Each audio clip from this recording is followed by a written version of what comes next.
Hey there, Python programmers, and welcome back to Brad Codes. Today I have two topics I'd like to talk about, variables and scope. Let's start off by jumping into variables. Probably seen me using them all along, but let's officially talk about. In Python, the type is inferred and we can always overwrite them. There's no such thing as a constant variable in Python. When it comes to naming, that's really important. Our variables should be in snake case, which uses underscores to connect words. The allowed characters for a variable are all of our letters. The letters can be uppercase or lowercase. We can use an underscore and we can use numbers, but we can't just have like a single set of numbers. So like this is not going to work as a variable. Num obviously does, like we could do num1 equals, and then let's start typing. So let's do 1, 2, 3. At this point, Python is inferring that num1 is going to be an integer. Again, it's taking its best guess based on the value we are assigning it to. Let's do a num2. Slightly better, maybe more Pythonic, is to do an underscore and then the 2. And let's set this to, I don't know, 23.5. So the second we add a decimal, Python updates what it's the type and says, hey, you clearly want a float instead. Some things to think about as it's inferring. Like there are cases where we might need to use a constructor of a class. Let me give you an example. A set.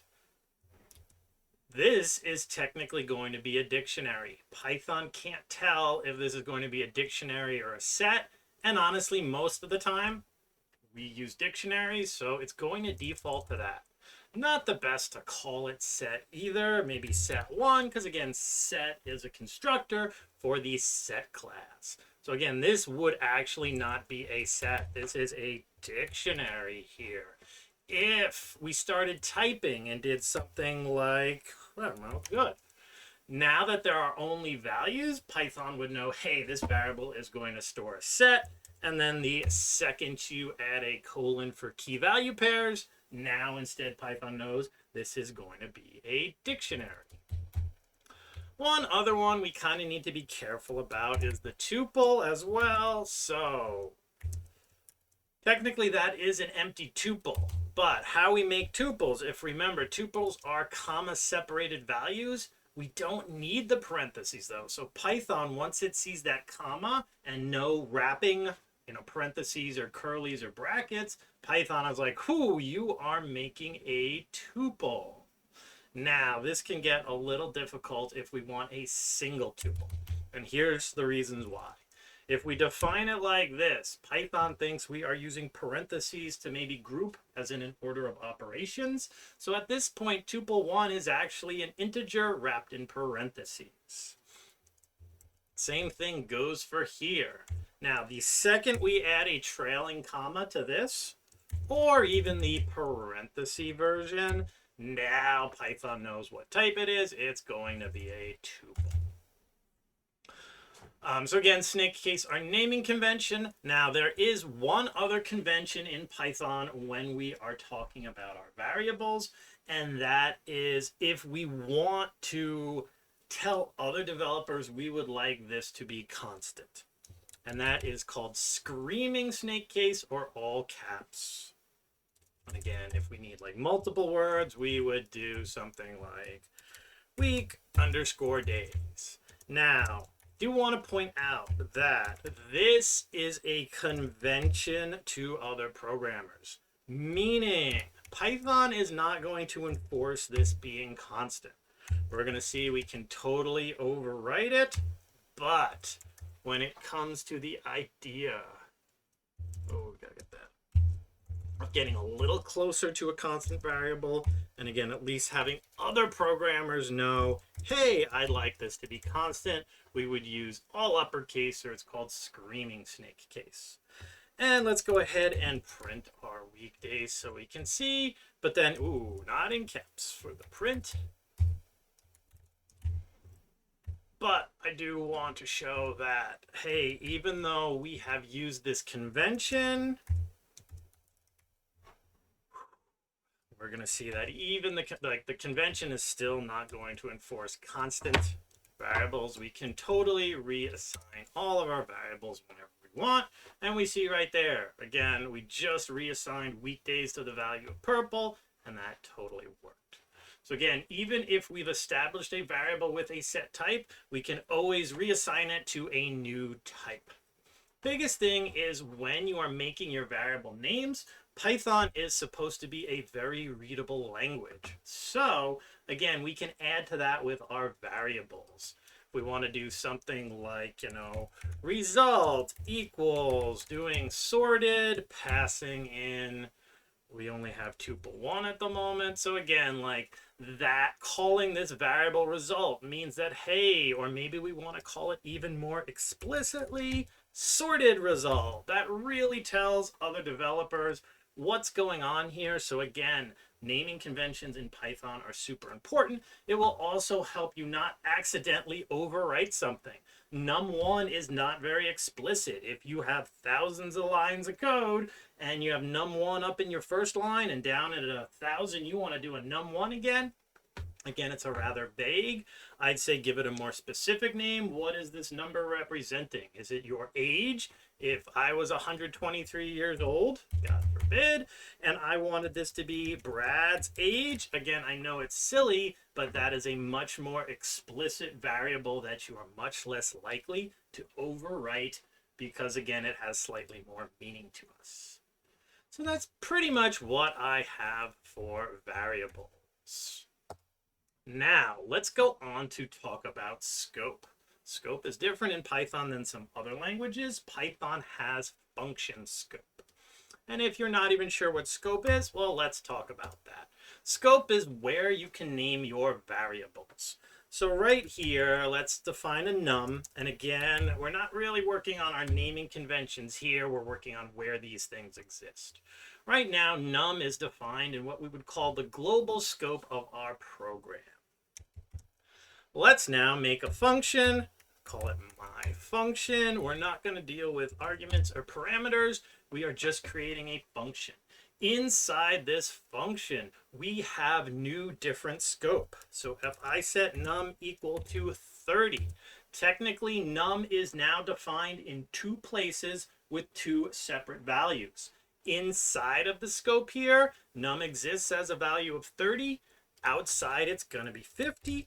And we can test this with a few prints. So let's call global 1, and we'll print num right here.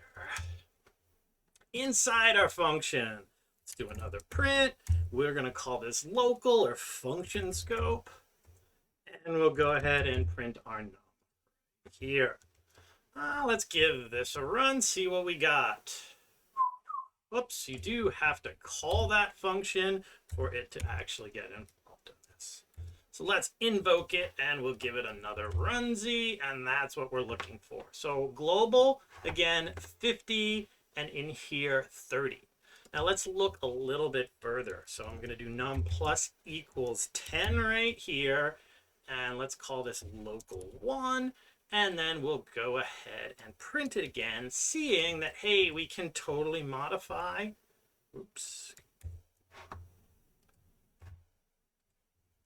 or change, reassign a variable inside the scope.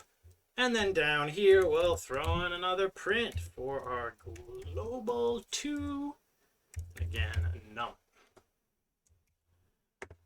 And if we print this all out, let's give it a clear first. Boom, boom, boom, boom.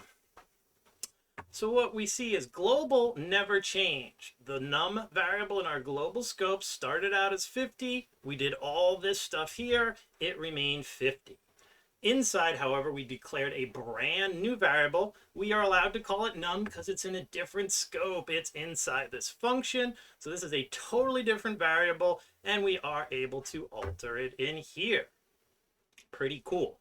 Now, again, we have function scope, not block scope. So if we did some sort of if num is greater than 40, another colon, we're in here. This if block is not a new level of scope. This is the exact same scope as whatever it's in. So this if block has the scope of my function. If we did an if block in the global scope, it would have, again, the global scope. Now, there are two other things we probably or do need to talk about. Let's go ahead and comment out this. And let's also comment out this. So, give it a run. And what we see here is because we have actually not defined num inside of this function scope, Python is able to look up to a parent scope to find information on that. So again, we're totally able to read this num variable in our global scope inside our function here. Again, there's no reference to a num variable inside of the local variable or the global scope, sorry, the function scope here. So again, it's just looking upward. Now, the second we try to do something like this, we're gonna run into an issue. Python's a little mad at us because again, now it's saying, well, hey, wait, you are kind of defining or modifying a variable in here. You're not allowed to do that. You could read to get information, but you cannot change it in this function. That hopefully makes sense. We could have some sort of global constant, you know, like pi, that we want to get access to in all of our functions. So the idea to look up to the global scope for variable information, totally cool. Now there's one other thing we can do, last really thing in this video, is if we absolutely had to play around with our global variable inside of our function scope. We can do that. There is a keyword called global, and then we need to put what variable? So global num. What this basically says is that, hey, I want you inside this function to be able to modify the global num. This is something we shouldn't really need to do often. This is definitely not the best of practices, but this will allow us to not only read, we could do that before, this is going to allow us to modify that global variable from our more local function scope. Let's take a look. And here we see, right, num started as 50.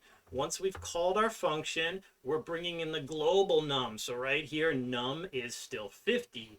Now we go ahead and we add 10 to it. So when we print it in local, that should be local 2 probably, local 2, we go ahead and see that, hey, look, it did get changed by 10, but then the much more significant thing that we haven't seen before is when we go back to our global scope here at the end, that number has been modified. So this global does literally connect us to our global variable to modify it, and those changes do happen.